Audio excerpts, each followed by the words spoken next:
Good afternoon, ladies and gentlemen. I prepared this presentation together with Monika Bielewska, who is auditor at the General Directorate for National Roads and Motorways here in Warsaw. And we wanted to present our activities as an agency on national roads. Now, in relation to what Mr. Tomek Mackon said, we've taken some experiences from an audit that was carried out on in the selected districts of the city of Warsaw. We simply carried out an audit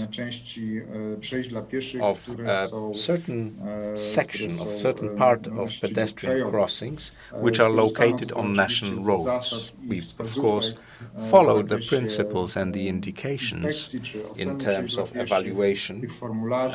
We used the forms, we used the formulas, and we used the databases that allowed us to process the collected data. In terms of methodology, we looked predominantly at the correct location and correct geometry of the crossing. We looked at the visibility conditions, especially at night time, the visibility, mutual visibility of pedestrians and drivers.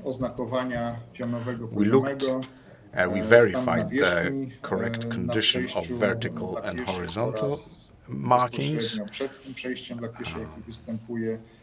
We also looked at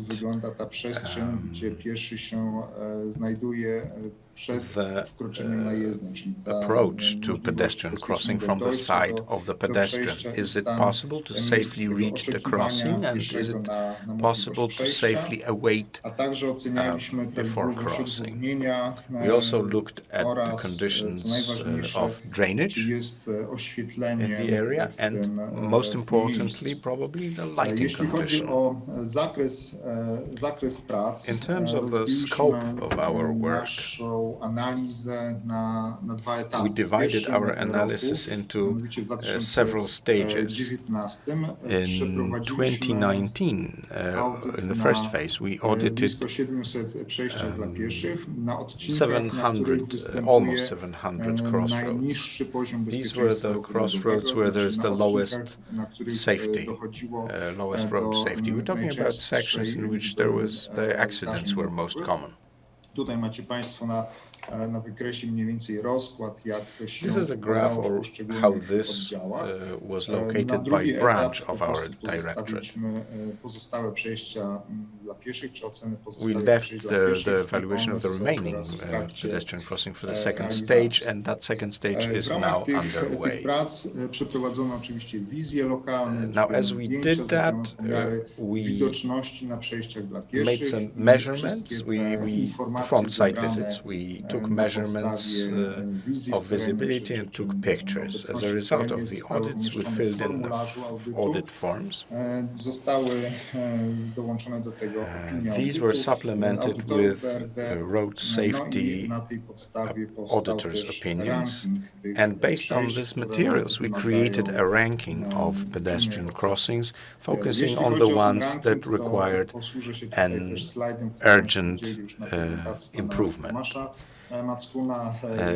I'm going to use the exact same philosophy as Mr. Tomasz Mackon presented in his presentation. We ranked them from very high risk through high risk, average risk,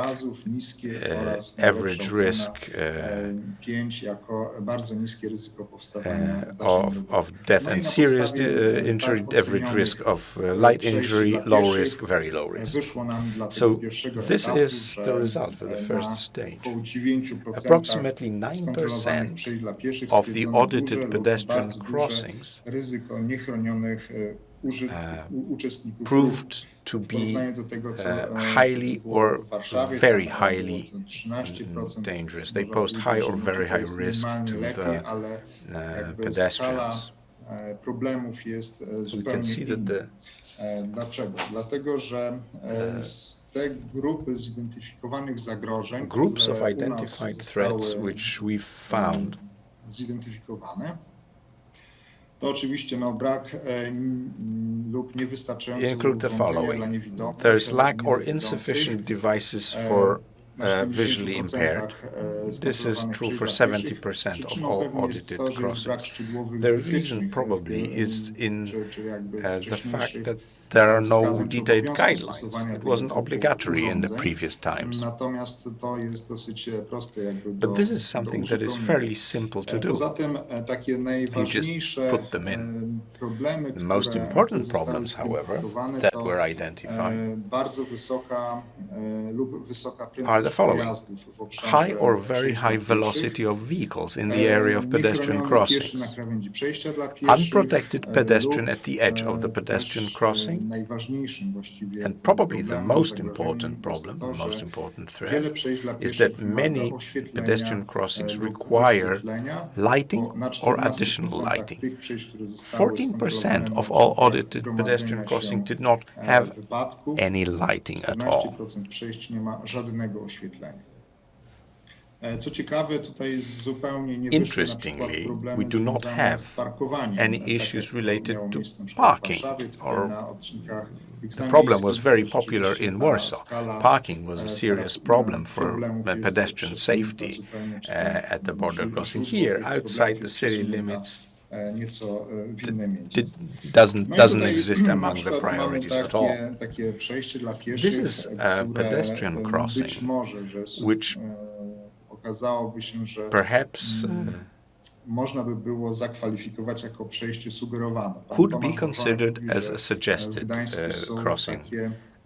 Tomasz Warzonek said that there were ideas in Gdańsk or even measures taken to introduce suggested crossings, all located in tempo 30 zones. This is a very high velocity crossing, and the suggested crossing would not actually fit in that policy.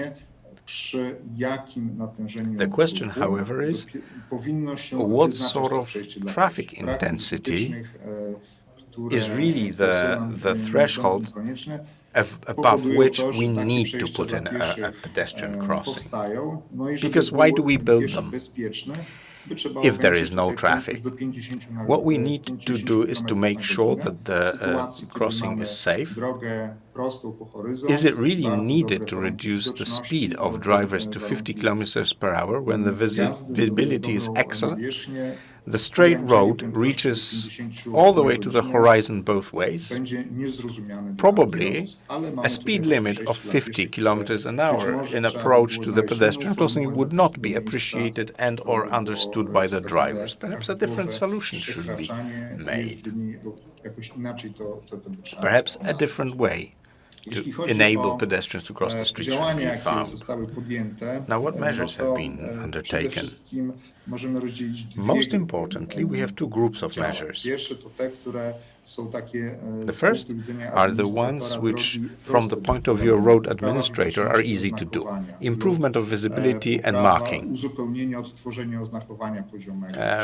Repainting the horizontal markers. Removal of foliage which obstructs the visibility.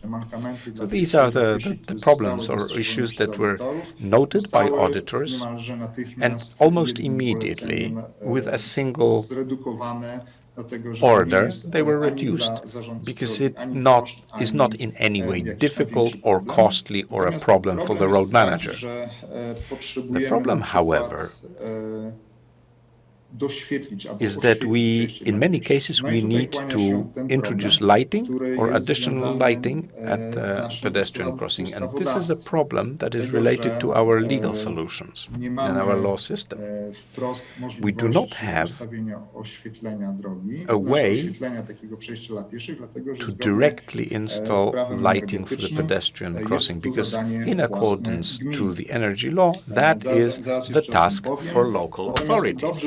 So we, as a central agency, cannot do it.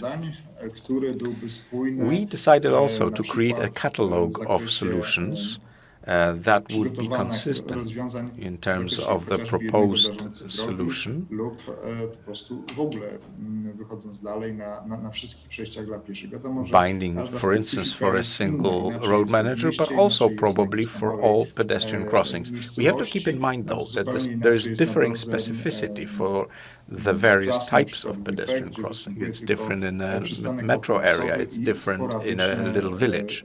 Korzystanie z przejścia dla pieszych. Brak tych wytycznych doboru typu przejścia The dla lack pieszych of guidelines for the selections of the type of pedestrian crossing is really the most important drawback, because we do not have a clear answer to the following questions. When is it worthwhile to liquidate a pedestrian crossing? When should traffic lights be installed?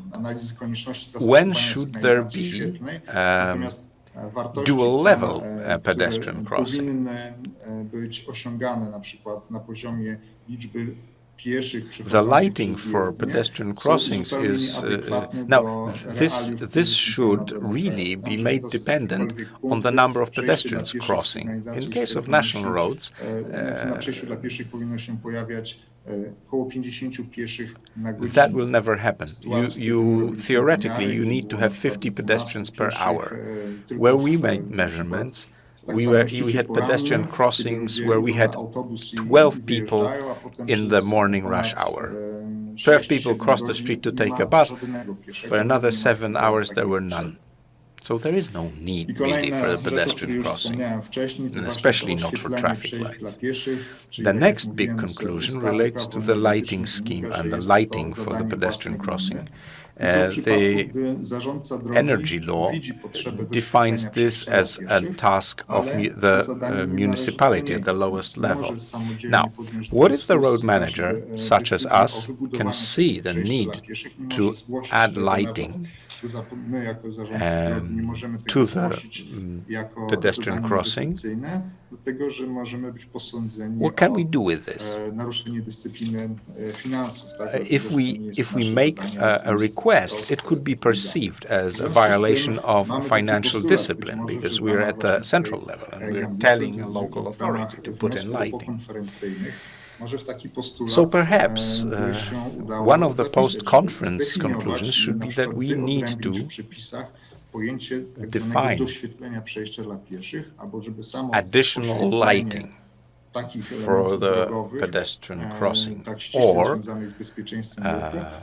pedestrian crossing lighting, which is very closely related to road safety, should be formulated elsewhere as a separate definition. Because as a road manager, we feel that this should be something that falls within the duties of the road manager, not the local authorities.